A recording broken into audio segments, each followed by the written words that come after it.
Hey there. Good evening, Indiana. Welcome to a special Who's Left PrimeTime edition. My name is Scott Aaron Rogers. I'm broadcasting here from Bloomington, and we've got to talk about this guy. That is Chris Garton. He is Indiana State Senator for District 45 down there in the Clark County area.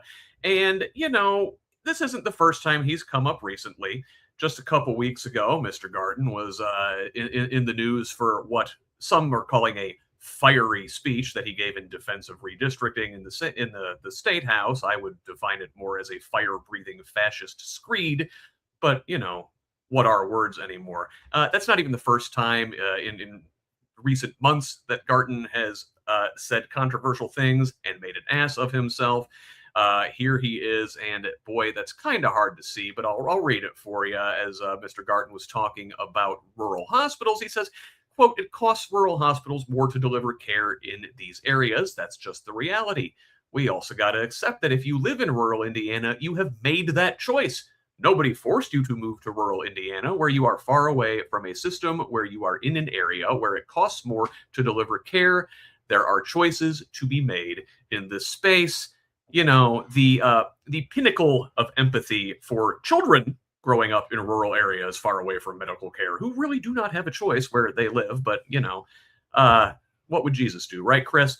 Well, now, I gotta say, his most recent foray into the national consciousness really takes the Christmas fruitcake, because on Christmas Day, Garton posted this series of AI slop images along with a tweet showing him beating up Santa Claus. Now, the tweet says, when you boy, I made that hard to read. Oh, old man here. All right. When you find out that the North Pole is trying to geez, Scott, sorry.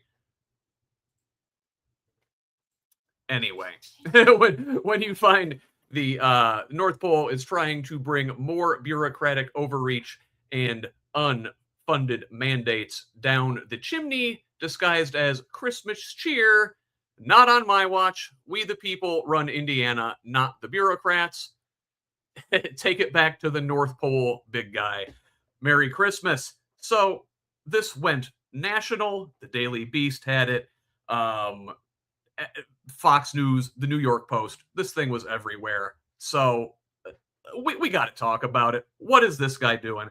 To have this discussion with me tonight is Mr. Garton's opponent in 2022 and presumably his opponent in 2026 next year.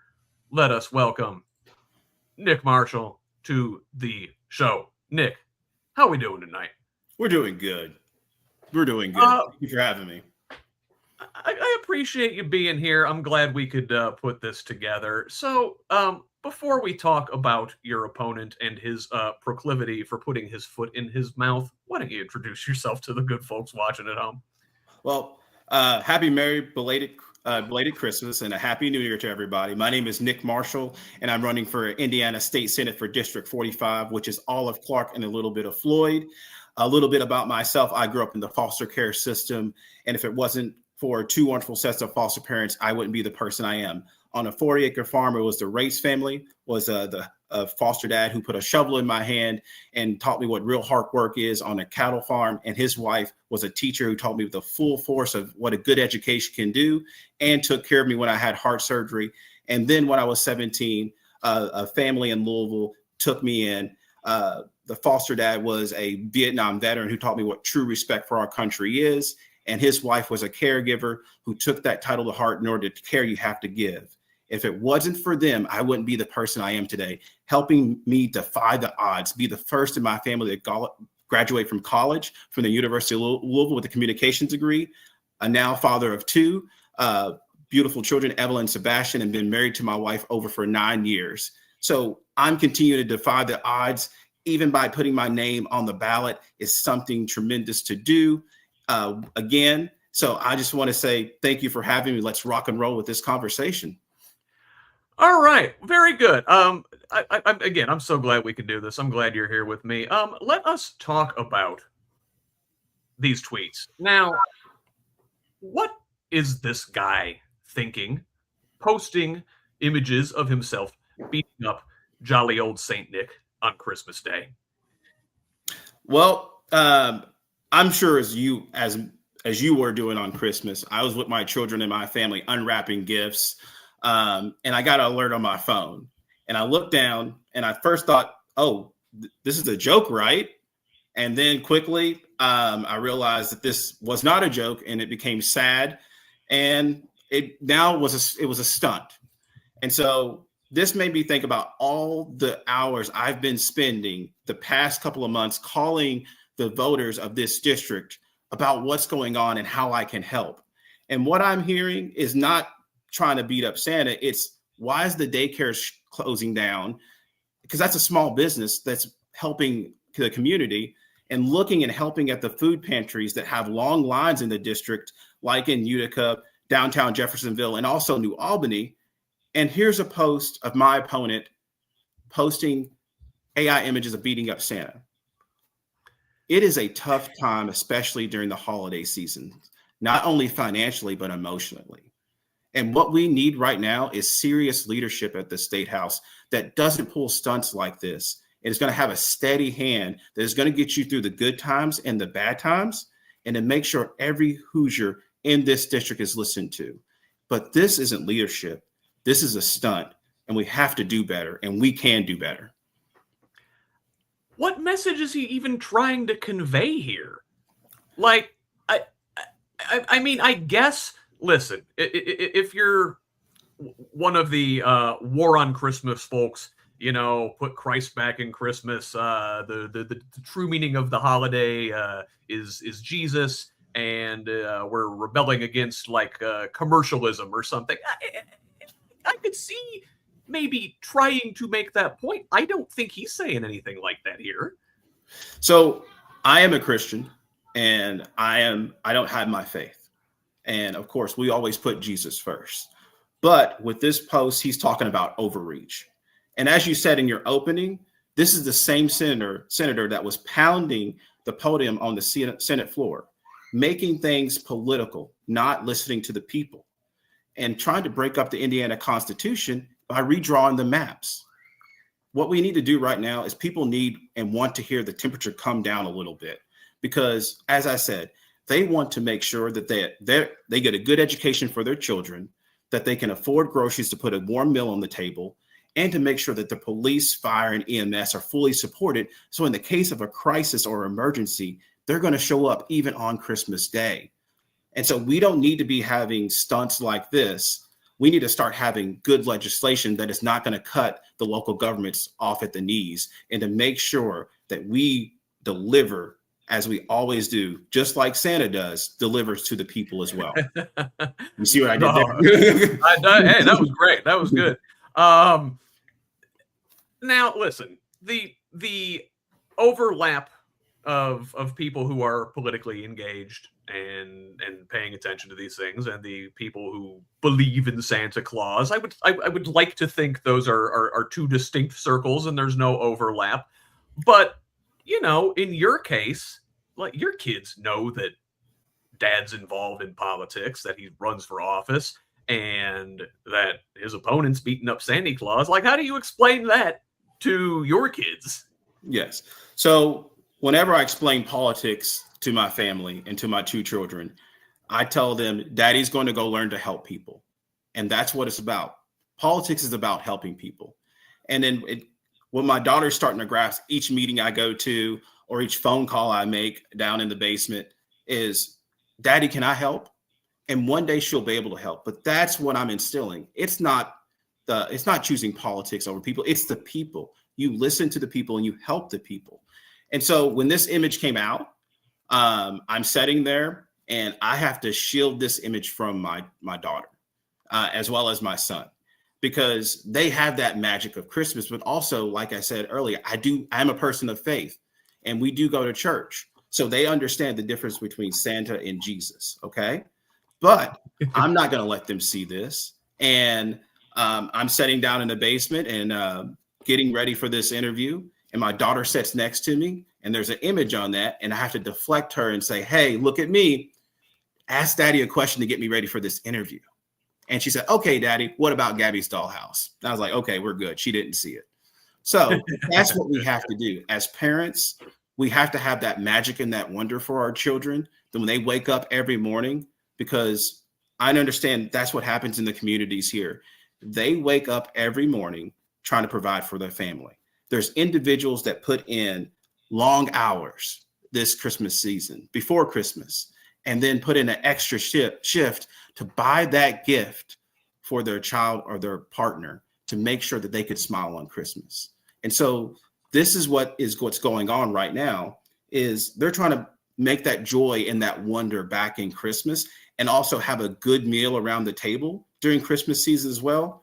But it's unfortunate that once again, my opponent has decided to put politics before the people. And so what we need to really do is to focus in on the people. Garten got pushback, obviously, for this stunt. And I feel like he used his kids as a human shield in his defense. He says, quote, lots of intolerance, swearing, and outrage on display over a few AI pics I had a blast designing with my kids. He wrote in a subsequent post, some of you clowns are just insufferable. Hopefully your negativity stays in the comments and not directed at your families. And then he said, Merry Christmas, snowflakes, with this image here himself. So, like, do you even buy that this is a thing he's doing with the kids on Christmas morning? You know, I'm not going to touch that. Okay. That is his thing and what I do with my children as well. Okay. But what I'm going to tell you about, we need to focus on that this Braun and Trump agenda is a waste of time and a waste of money when they tried to redistrict things. Like I said, I've spoken to hundreds of people in this district in the past few months, and not a single one of them said, I want an AI picture of Santa being beat up. I want my maps redrawn. They said we need relief. As I said earlier, there are daycares, which are small businesses, are shutting down. There are wait lists on the Medicaid. Premiums are going to go up to what happened in Congress here for people. And we need to stop taking our cues from Washington, D.C., and start taking our cues from the cities like New Washington, which is in the district of Clark. In the district, it's in Clark County. We need to start taking cues from Clarksville, New Albany, Sellersburg, Henryville, Utica. Those are the towns and the community that are in the district, including New Albany, that need relief. And so we have to do, as state legislators, what we have to do is make sure there's good jobs that pay higher wages to keep up with that inflation. We need to make sure that housing is affordable, so that way those first-time homeowners can walk in their home with their child, as I did, and be able to say, okay, we are comfortable where we are. And also, once again, to make sure the police, ambulance, and EMS show up on time in a crisis. Those are the issues that are going on in the district, and those are the districts. That's what I'm going to focus on when I get to Indianapolis in 2027. It's ironic, I think, in a way, that like one of the big, most contentious issues in Indiana, that I think Republicans and Democrats and independents all alike share in common, is that we don't want AI data centers in our communities, because they, use up a lot of water resources. They use up a lot of power resources. They drive up the prices of energy for everybody. They take up a lot of space, that could be used for something more productive for society. And this slop is what they produce. Like, I don't know, man. Doesn't seem like a good trade-off. And I bet a lot of Garton's constituents are vociferously against AI. Looks like he's doubling down on it. So we do have a data center here in Clark County. And so what we have to do as state legislators is to make sure that they're held accountable. Okay. And we are starting to see the energy prices creep up on everyday Hoosiers. And so that is another bill. So now you have to choose between a bill and a meal. You're having to choose between healthcare or staying sick, choosing between daycare or, staying at home and watching your children and not bringing an extra check home to make sure all those other things are taken care of. So what we have to do is we have to make these data centers accountable, making sure if the water that they use, they pay for, that if there's any tax breaks or any things inside those contracts, when they pack up and leave, the Hoosiers are not stuck with the bill and burning up all that energy as well. And that make sure that we stabilize the utility prices, because recently I've been hit myself. Our energy bill went up to $40. We have the means to take care of that, but I'm looking at another family in the district and talking to them and saying, help me with my bills. Okay. All right. I'm listening. This is what we can do. And when I get to the state legislator, X, Y, and Z, this is what I can do. Republicans, I think for a lot of years, I'm going to introduce a concept, and maybe folks have heard about it before. Tom Hartman talks about it all the time. It's called the two Santa Clauses. So, in the New Deal era, from the 1930s into, say, the early 1970s, it was Democrats. It was the Democratic Party under FDR and then Truman and later, LBJ that brought a modicum of social democracy to this country. We had things like farm supports, right? We had things like Social Security and Medicare and Medicaid and things they delivered material things to make people's lives better, very much like Santa Claus in a way. And Republicans were very much tired of being the Scrooge in this situation, always complaining about out of control government spending and free stuff, right? They always like to complain about free stuff. So they invented their own new Santa Claus in the form of tax cuts, and they invented supply side economics out of whole cloth, trickle down Reaganism, pick your name for it. It's the same stuff. It doesn't work. It never worked. But what they did, they invented the second Santa Claus of tax cuts. And whenever Republicans held power, they didn't cut the spending, but they did run up the government debt by cutting taxes. And then when Democrats come back into power, Republicans basically hold the government hostage and say, the debt's too high. We're going to, hold the debt ceiling hostage. They've done that many times over the years. You need to cut spending, right? You need to shoot Santa Claus. You need to, yeah, right. And Mr. Garton, I don't think ever got the lesson that you don't want to be the one responsible for knocking off Santa Claus. And here he is gleefully knocking off Santa Claus. Did he not get the memo? Once again, you can see what he posted. Okay. And we are seeing not only from a federal level, but a state level about the things that are being cut. And so now the people are starting to realize, okay, this might be in danger. From SNAP benefits to Social Security to Medicaid to Medicare, it's all on the table. So now that safety net that you talked about a little bit earlier, that the people have worked hard and invested tax money into, could be in trouble. So now, no pun intended, what do you do when Santa is gone? What do you do? That means we have to take care of each other or put people into state legislators or the federal government that are going to take care of you in a crisis. And so I'm sitting in here and with my work with education, we had a family and they said, due to this situation that they had a diagnosis with their family, they go, we did everything right, but this happened. So can you help with Christmas? And I said, let me see what I can do. And so with my church, we were able to help them go through affordable Christmas. And they were able to put Christmas presents under the tree. And to see that family in joy and in need, that's what we're supposed to do as a community. And they did everything right. So with this post, once again, I'm not, it's a distraction. It's a stunt. And I want to focus on how we can deliver just like Santa to those family that was in need when they did everything right and they had a diagnosis that hit them.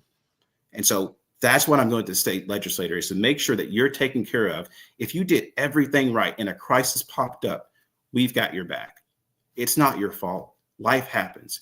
Well, if you fall, we're going to pick you up. And that's what we're supposed to do as a community. And that's what we're supposed to do as everyday human beings as well. You mentioned, receiving a diagnosis in the context of being hit with unexpected, bills and just unexpected hurdles in life for families. Would you care to offer any sort of diagnosis as to what is going on inside Senator Garton's head by doing these sort of stunts, by posting this slop, by pounding his fist and being so rageful in that redistricting battle, by insulting rural families and being so dismissive of their care. Like, he wasn't always this way, was he? I can't diagnose anybody. I'm not going to go there either. But I will say there is a particular set of pattern that is going on right now. And so when you are turning a blind eye to people who, once again, who have done everything right and have a situation that happened, but then the community, just like me, those foster parents help me defy the odds. Most kids who are in foster care end up in a worse situation, end up homeless, end up in jail, and not even finish in high school. But look at me. Those two families kicked in and they helped me become the man that I am today. And that's what I want to do. I'm going to pick these people back up. I'm going to lift them to whatever ills that they have. I'm going to get them the next step and then connect you to the right resource. And we're going to help you build back that middle class in the state of Indiana. And so I can't speak to any diagnosis. I see a pattern behavior. And what I want to tell the Hoosiers right now, there's probably more coming. Okay. And I want to sit there and tell you, expect it. And when you expect it, it's not going to shock you. And what we have to do is turn that distraction into energy to flipping this seat in November of 2026, because then we can start delivering you in 2027 and to make sure that we fully fund public education, tackle the affordability crisis, and make sure that your streets are safe by making sure fire, police, and EMS is fully funded in your community. And we don't cut off your community. That's what I want to do. And that's what I want to deliver to the Hoosiers of District 45. So, Nick, I guess, we've only got a couple more minutes here before we got to skate. What did I miss? What angle did I overlook in this discussion here tonight? I don't think you overlooked anything. I just want to say that I'm running for every family in this district, every person in this district, to able to put a gift underneath the tree, get a birthday gift, get a Valentine's gift, because that's coming up next. Fellas, you better start thinking about it now. Yes, by the way. Yes. And I know, like I said earlier, I know people are putting in the long hours, and the Republicans always talk about pulling yourself up by the bootstraps. People are putting on double pairs of boots right now, maybe triple, and working that extra shift to make sure that they can see their smile. Like I said, that smile on their child's face or their partner's face, that they brought home a gift and earned that. And once again, we're putting politics over the people. It has to be the people first, and make sure that you have a warm meal on your table. You can pay your bills. Your streets are safe. And that's what's missing from my opponent. I want to challenge him to tackle these issues in 2026 when he starts the state legislator. And if he doesn't, you have me to replace him. So now that's what we have to really start doing, is look at the people who are in charge and who can make a difference and who is going to be a champion for you. And once again, I defied the odds throughout my life. So let's defy the odds and slip this state Senate seat in 2026. Yes, we need somebody who's there to tackle the issues and not to tackle Kris Kringle. I see what you did there. Yeah, right. So listen, if we got some folks watching here who like what you're saying, like the message you have that resonates with real families, how can people help you? Where can they find out more information about you? How can they maybe help out with a donation to the campaign or volunteering some time? Yes. So I just want to say to the District 45, thank you for listening tonight, and thank you for having me on here tonight, Scott. And it's a pleasure to have me on here to speak about this issue. But I want to tell you that there are Democrats in your community who are fighting for you right now. We have Representative Wendy Danchester, who won in 2024 by 1,000 votes. And we have a city council in Jeffersonville that's ran by Democrats. There's a New Albany City Council that's ran by Democrats. Clarksville is ran by Democrats. They are delivering for you, not to mention Dr. Mayor Trevor Hodges, as well as Mayor Gahan in New Albany. They are fighting for you. They are hearing you and want to deliver for you. There's just a state legislator that's in way of delivering for you. So what you need to do is go to HoosiersForNickMarshall.com, click the volunteer button, click the donate button, because every donation, every hour you phone bank, you send a postcard, or you even just walk with me as we walk the district, can flip this district, and we can make sure that my opponent does not take the legislator in 2027 and doesn't have to worry about posting AI again. And so let's take him out of the job and let's get to work to flip this seat in 2026. And you know what? It sounds like he's got a hobby lined up when he's got some more free time available in the future, designing AI images, huh? You never know. You never know.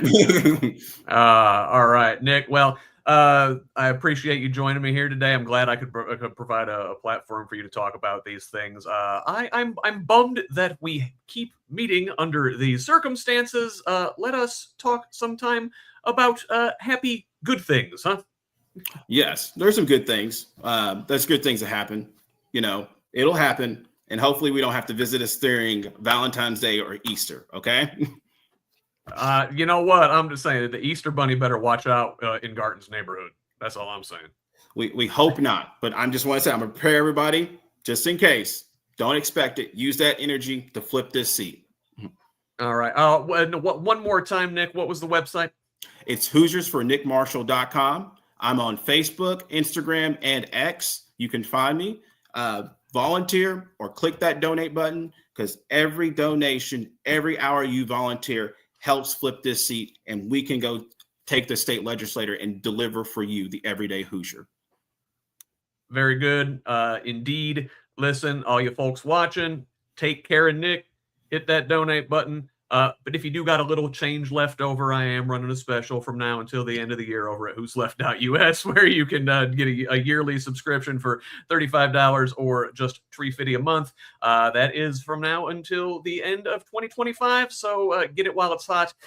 In the meantime, though, you all have a lovely new year. And I will see you this coming Sunday for Who's Left This Week. I think I've also got a interview with Cindy Worth coming up sometime this week. I will let y'all know when that's coming. But for now, once again, my guest has been Nick Marshall. I'm Scott Aaron Rogers. Love each other, Indiana.